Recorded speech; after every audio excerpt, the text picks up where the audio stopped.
aviva a tua igreja de novo, Senhor. Aleluia. Faz a chama arder nesse povo, começando no meu coração.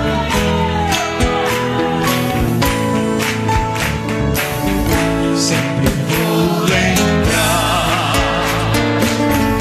da coragem, do amor, da firmeza e vontade, da fé e devoção, da igreja do tempo de Paulo, de Pedro e João, que enfrentavam a fúria de Roma, mas nunca negavam sua fé de cristão.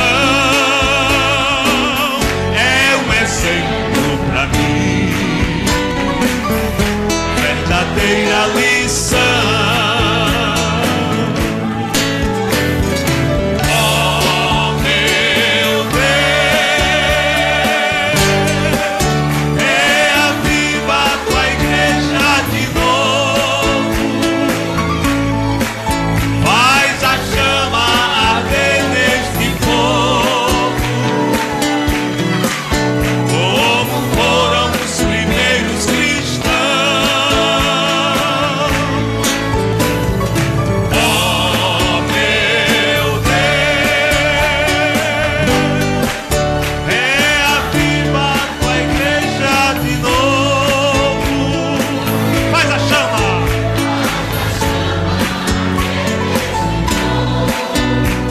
Começando em meu coração, começando em meu coração.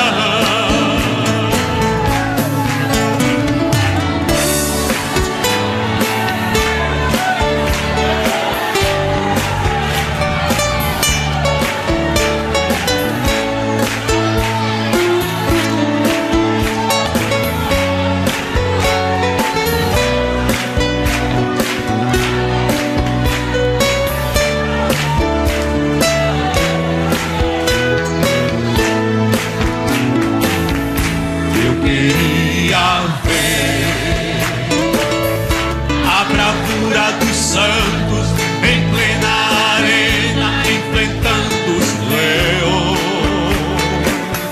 Quanto mais a fogueira queimava, mais se ouvia o louvor dos nossos irmãos.